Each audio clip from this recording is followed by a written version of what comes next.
Welcome back. Show me your smartphone and I'll show you your life. Now stop and think a moment about who is making that phone. Example, you probably heard concerns about the Chinese manufacturer ZTE. The company is an issue in trade talks.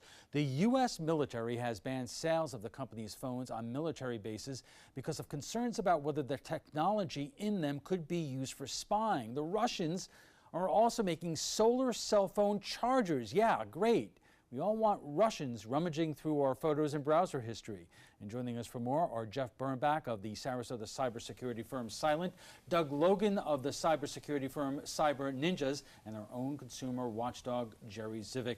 And let me start with you. Is the concern about ZTE cell phones, Jeff, exactly what we heard over the last few weeks about their sales on U.S. military installations? Yeah, I think it is. I think when you look at all the U.S. intelligence organizations have come out and said, this is a flag we need to be aware of. I don't think it's just ZTE. I think it's anything that's made overseas by a country that may have hostile or adversarial viewpoints to ours.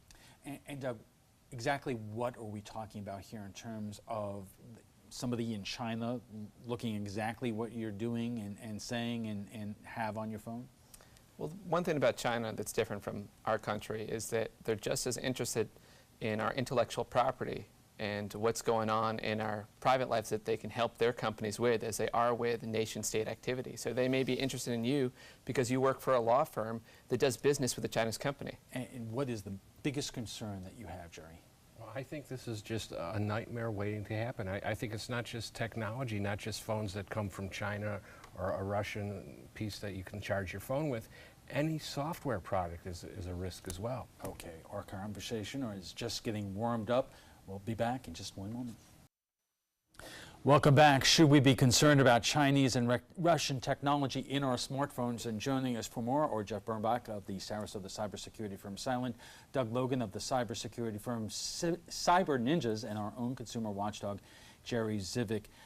Doug, what exactly are we concerned about, let's say, with ZTE smartphones? Well, ZTE smartphones, I think they're a huge manufacturer. They create a large percentage of the smartphones out there, specifically Android. And as far as what we know, we've already had a number of low-cost Android smartphones that have shipped with malware on them.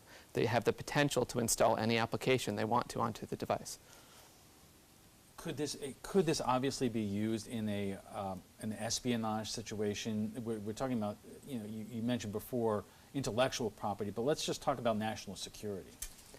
Definitely. I mean, the nature of the way smartphone apps work is it's possible for them to request access to the camera or the microphone, and there's no reason why they couldn't be listening in or literally looking through the camera with the appropriate applications installed. Jeff, do we know about circumstances where this has actually happened that we found, through the military or intelligence community, that the Chinese were spying on us through these cell phones? Yeah, we have. A number of products have shipped, as Doug said, over the years that had malware or droppers built into the back of them. There was one product that came out, it was actually an HP branded product, and though it was a laptop, it was set up to actually harvest your user credentials every time you logged in. That was shipped like that from the factory. Now, it wasn't set to actually exfiltrate those credentials, but it certainly could have been, or had anybody had access, they could have been able to go ahead and exfil them from there. So we've seen cases like that on laptops, on cell phones, on all types of electronic devices. Jerry, it makes me wonder why the president a couple of weeks ago became so concerned about protecting jobs from ZTE. After all, the Commerce Department basically banned them from selling products into the U.S. here, but obviously this concern of the military also has civilian applications. Well, I think what we have to realize is most people, or my peers, will say, well, I'm not doing anything wrong. I don't really care if somebody takes something. But it's not just us. We have friends, we have children that actually might be involved in something sensitive.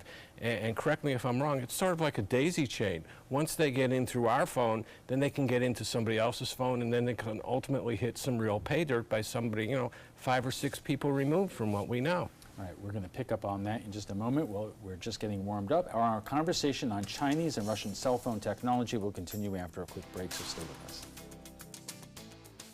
Welcome back, everyone. We are talking about concerns over Chinese and Russian technology in our cell phones. And joining us for more are Jeff Birnbach of the Sarasota cybersecurity firm Silent, Doug Logan of the cybersecurity firm Cyber Ninjas, and our own consumer watchdog, Jerry Zivick. So, Jeff, we heard about this a couple of weeks ago, and the trade issue is one thing. But what is the government doing right now in terms of trying to make sure if people who live in the U.S. own these phones that are manufactured by ZTE, that there's nobody looking in whether it's governmental secrets or intellectual property? You know, the government really isn't doing very much. I think that ZTE now, with the paying this fine recently and being allowed to start buying product, they'll be under a phenomenal amount of scrutiny. So I wouldn't be too concerned about ZTE going forward. I'd be more concerned about the 6th, 8th, or 10th largest phone maker in China that may not get the same degree of scrutiny and oversight. Right, and in fact, there's a story right here. It's time for a number of Chinese companies to prove that they are not spying on Americans. I mean, if the government is not doing enough to make sure about that, you know, is there anybody out there who is? I don't know of anyone else that's currently checking that. I can tell you that, you know, if you're people I know who are security researchers will set up things on their internal network, and they have found devices that have scanned their internal network. But besides that, we don't have any consumer protection organization that's randomly selecting devices coming into the United States and checking them for malware pre-built into them. Jerry, what should your average consumer do in terms of, are there simple things that will at least give anybody potentially out there a little bit less access to your most important material on smartphones? Oh, sure, but I want to digress for just a moment. Does anybody really think that Congress has enough ability to even digest all of these technical issues and actually put this into laws to protect us? You know, I don't think that that's possible. So I think we're really behind the 8 ball on this. So as to your question, it's a situation. If you have an app on your phone and you're not using it, to me, it's a good idea to just uninstall it because it's a potential risk. If you have everybody keeps their location on their phones, turn your location off so they can't track where you are. I think you have as good a chance to have your phone lost and somebody picking it up. Use dual authentication to prevent somebody from opening up your phone. Those are some things the viewers could do. Well, let me ask the cybersecurity experts this question, because if the government has banned the sale of ZTE phones on military installations, are private companies being a little bit more careful about where they get their cell phones for their employees and making sure that they're purchasing, you know, their equipment from manufacturers which you have less concerns about? Well, yeah, they should be. You know, I don't know. You know, large companies, I think, have a much better vetting process than smaller organizations. Companies involved in government contracting, you know, large multinationals, I think they have a heightened sense, what we call security maturity. But I don't know that necessarily small organizations that could be conduits into more sensitive organizations share that same degree of scrutiny. Doug, we mentioned at the outset Russian technology. There was a story a couple of weeks ago about these super duper smartphones that have built-in solar rechargers, Russian company manufacturing them. And that obviously makes people wonder whether the Russians can also get into your phone. Yeah, there's been a number of malicious chargers available in various different locations where when you plugged in your Android phone, it would actually compromise it and put on malware.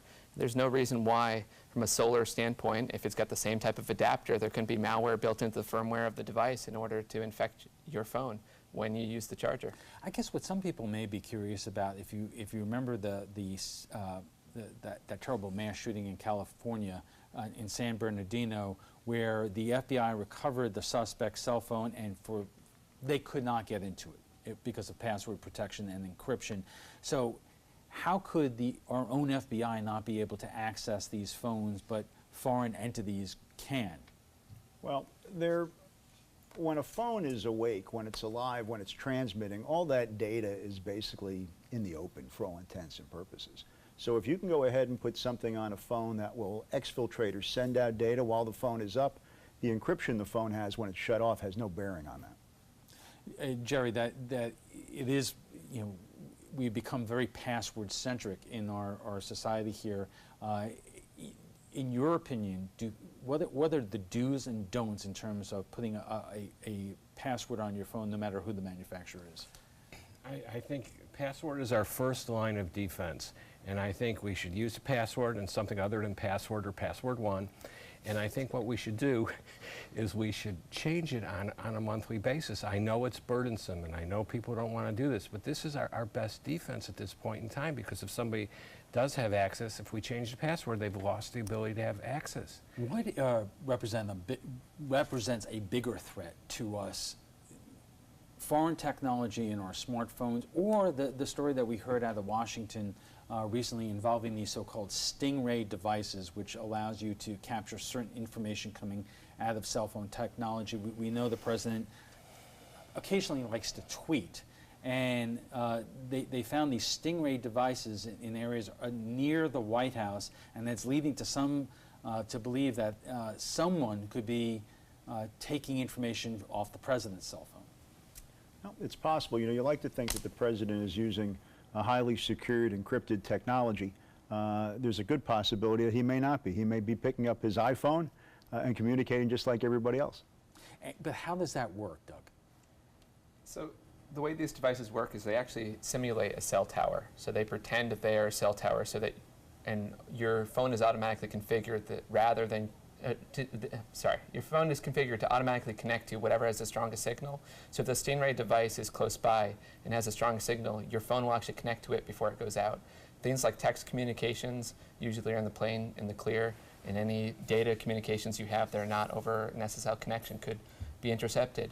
If nothing else, just the fact of your unique identifier for your phone and watching the movements of those can tell you who it is that's coming and going, who it is who's speaking to the president. And that alone would be valuable information. What about voice communication? Voice communications, I believe those can also be intercepted with Stingray, but I'm not sure. Do you? I know you can get, to your point, the location and the to and from, so you can identify the parties involved and location of at least one of those parties. Jerry, no matter whether you have a company phone that you use for business or you just want to be a little bit more conscious about smart things that you could do in terms of making sure that whether it's your pictures or your phone calls are not taken by somebody else. What are the other basic do's and don'ts that people should have in this day and age, especially maybe even families with children? I think Jeff alluded to this earlier. People need to realize anytime they're using their phones, putting something out over the airwaves, it's public, end of story. So they have to be concerned about whatever they're transmitting over the airwaves. I think people have to make sure that their cell phone company, their carrier, whoever it is, or the manufactured phone is putting out security patches on a regular basis. How often do people actually go out and check their phone to make sure, do I have the latest security patch? If they're going to use an anti-malware or spyware app, where are they getting this from? If we're talking Androids today, then they should go to the Google store, because the theory behind that is the Google store has vetted that vendor and they've looked into what they're doing. So those are some things the viewer could do. We only have a couple of seconds left in this segment, but Jeff, are there really answers out there in terms of making your cell phone, no matter who the manufacturer is today, more secure? There are things consumers can do. To Jerry's point, they should be aware where they're downloading applications from. They should be aware, to Doug's point, of what they're plugging into. Don't just go ahead and plug into a charger at an airport. You're really opening yourself up to a lot of potential problems. And we all think these airport charging stations are a good thing. It allows us to keep fully charged while we're traveling. But all right, we have to take a quick break, and we'll be back for final thoughts in a moment. Stay with us. And our guests join us right now for final thoughts. And Jeff, I'm going to start with you. In your opinion, where is this going? If we're this concerned about ZTE and companies like that, what is your concern about our smartphones and the future? Well, I think we're going to see a lot more incidents going forward. I think as the Internet of Things continues to grow, we're going to find we have a lot more opportunities for organizations and individuals to invade our spaces, our personal space and our data, and I think we should expect to see a lot more of this in the future. Doug, is it too late to put the genie back into the bottle? I don't think so. I think from a national security standpoint, as more and more of these stories keep coming forth, the actual manufacturers of the devices who have a presence in the United States are going to start doing things where they start loading the firmware on these devices locally in the States or other ways in order to guarantee they don't ship with bad things on it. It just seems like the most logical place that this to actually be dealt with, because at the end of the day, your consumer doesn't like the idea their device could be compromised by a foreign entity. And at the point where that becomes significant for them, it'll be a competitive advantage to deal with it. Jerry, is it really up to us to ask more questions before we buy a new phone about, the manufacturer that we're looking at here and what companies have reputations for the best and not for the best? Well, I think our security is clearly up to us, but I think we're always going to be behind the 8 ball until there becomes a national determination that we want our phones safe and our data safe. I think we have to get up in arms and have this, require this of our cell phone manufacturers and of our government to make sure that we're protected. Sometimes the conversation we have during the commercial breaks is even more interesting because, we were talking about the fact that our beloved iPhones are, Jeff, made in China. They are. They're made by, parts from probably 25 or 30 vendors around the world. However, as Doug had mentioned, that, it is still based on an American company, Apple, and I think they do overall a very good job of trying to ensure the integrity of what's going into their product, both from a hardware and a software perspective. And Doug, we're not getting rid of our iPhones here. They are among the most popular phones here. But do you trust that, with so many parts coming from so many different countries, that we're pretty secure? I mean, I don't know if you can really know how secure we really are. The nature of security is that it's risk mitigation. And so do we have an acceptable level of risk associated with whatever data that we have on it? In this particular case, I think that what Apple is doing is enough that I trust them to have my phone. I'm not sure if I feel the same way about an Android device at this time. So, Jerry, in terms of, we capture our lives on these devices, our family photos at these days. Most people just use their iPhone or other phones to do that. Should we be rethinking about how much of our lives that we put on these phones? Well, I think we should. I've been actually saying that for a long time, but I'm a contrarian. I don't think anything that you put on that phone, you just have to be prepared that it can be downloaded and be on the internet and be worldwide at some point. So you never want to be doing something or saying something that can be viewed by somebody else. Okay, we'll have to leave it there. On Friday, we discussed on ABC 7 at 7 President Trump's signing of an executive order was meant for immigrant families. We asked you for your thoughts, asking if he accomplished anything by signing that order. And Sam Campbell writes, the whole child separation fake outrage was meant to divert attention away from the IG report that shows several biased anti-Trump FBI agents are still involved in the witch hunt. Really? Dennis Lappin says the executive order was simply a stunt and an attempt to divert our attention from the Mueller investigation. Okay. If you'd like to join the conversation about tonight's topic, just visit our Facebook page at facebook.com/mysuncoast.com.abc7. We want to thank our guests for being here tonight.